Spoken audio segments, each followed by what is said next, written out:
Waktu itu Dan inilah perbincangan seorang pemuda bernama Holis Muhlisin yang menceritakan alasannya memviralkan jalanan desa yang rusak di Garut. Kepada Gubernur Jawa Barat Deddy Mulyadi, Holis menyampaikan bahwa ia merupakan penjual telur yang membawa telurnya melewati jalan-jalan di desa menggunakan sepeda motor.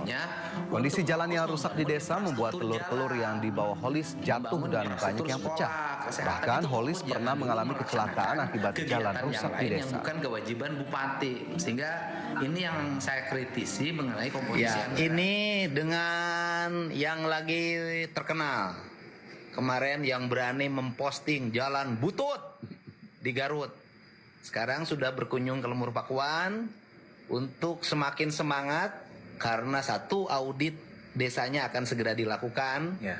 Yang kedua, pembangunan jalan desa yang tersisa yang belum dibangun akan dikoordinasikan Pemprov Jabar dengan desanya. Yang ketiga, jalan provinsi juga akan segera dibangun. Jalan kabupaten ada silpa di Pemda Kabupaten Garut untuk segera dialokasikan untuk jalan kabupaten di wilayah Cisewu.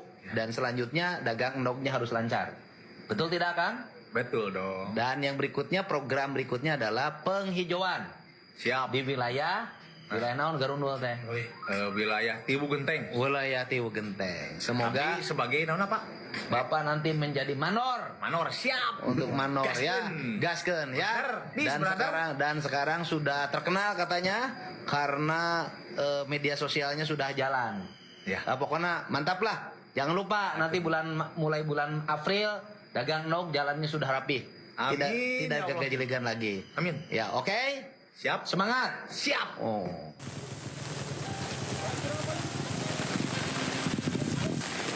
Peresmian bangunan sekolah Kolong Dusun Bara yang akan dilakukan Bupati Maros Haidir Syam harus ditunda. Hal ini dikarenakan dalam perjalanannya rombongan Pemkab Maros terjebak banjir bandang. Di tengah kondisi hujan yang deras, rombongan Pemkab Maros terpaksa melanjutkan perjalanan dengan berjalan kaki sejauh 3 km dengan medan yang cukup terjal. Lokasi peresmian sekolah yang berada di Dusun Bara merupakan salah satu daerah terpencil di Desa Bonto Somba, Kecamatan Tompo Buluk, Sulawesi Selatan. Turun sangat deras sekali sehingga ada alur sungai yang airnya meningkat naik. Ya mungkin saya belum bisa sampai di desa Bara, Dusun Bara untuk meresmikan sekolah Kolong. Rombongan terpaksa menghentikan perjalanan. Banjir menggenangi sungai menjadi satu-satunya akses menuju sekolah. Dari Maros, Sulawesi Selatan, Tim Liputan, Ayus melaporkan. Pemirsa, tim SAR gabungan berhasil evakuasi 1 jenazah korban banjir bandang di Kabupaten Kepulauan Sitaro, Sulawesi Utara. Jumlah korban meninggal jadi 16 jiwa, sementara 4 lainnya masih dalam pencarian.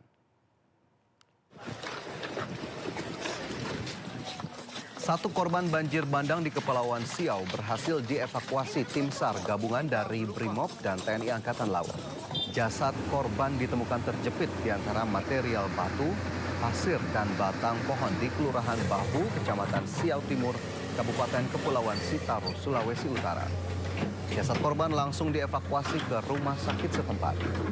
Dari data BPBD setempat, banjir bandang dan longsor menyebabkan 16 meninggal dunia, 18 luka-luka dan 4 orang hilang. Sementara 261 warga harus mengungsi.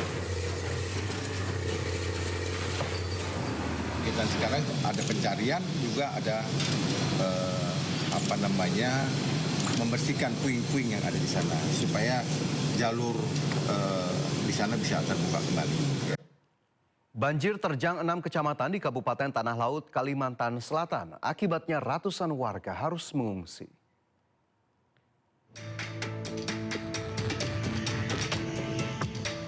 Banjir masih terus menggenangi 6 kecamatan di Kabupaten Tanah Laut, Kalimantan Selatan.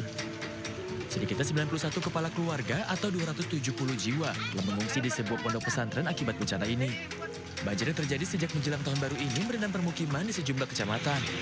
Mulai dari Kecamatan Pelaihari, Lajuin, Kurau, Bumi Makmur, Bati-Bati, hingga Tambang Ulang. Merasa takut. Dalam nggak dalam? Dalam, Bu. Apa? Dalamnya hampir segini. Ya. Meteran pula. Kira-kira semeter. Itu sini lah. Kalau berdiri di bawah tuh di sini. Semuanya sudah. Ya. Berapa orang jadi? Kami hanya 3 orang, 4 sama anak bayi itu. Data dari BPBD mencatat sekitar 2.504 rumah tergenang dan 1.000 lebih terdampak bencana ini. 6 sekolah juga terpaksa diliburkan karena ruangan sekolah yang terendam banjir. Dari Pelai Hari Tanah Laut, Zulkifli Yunus, A News melaporkan.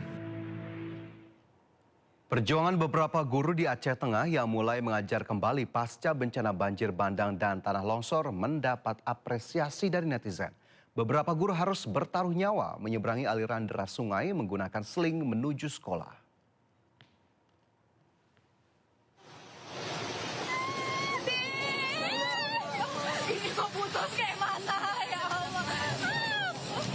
Beberapa guru harus bertaruh nyawa menyeberangi aliran deras sungai menggunakan seling baja menuju sekolah di Takengon, Kabupaten Aceh Tengah, Aceh.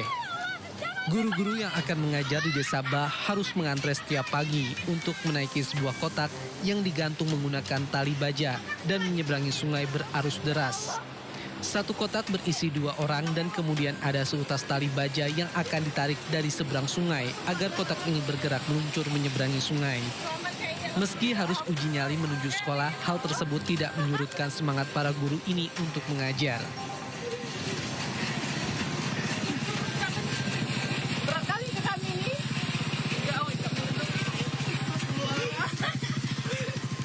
Usai menerjang bahaya, guru-guru ini merasa lega saat akhirnya mereka tiba di seberang sungai dengan selamat. Selain seling baja dengan kotak tersebut, warga juga bisa menyeberang menggunakan tali yang diikat melintang ke seberang sungai dengan cara berjalan di atasnya.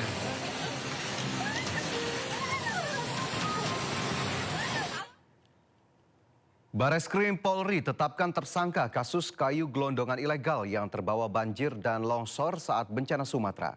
Meski demikian, pihak kepolisian belum membeberkan identitas para tersangka.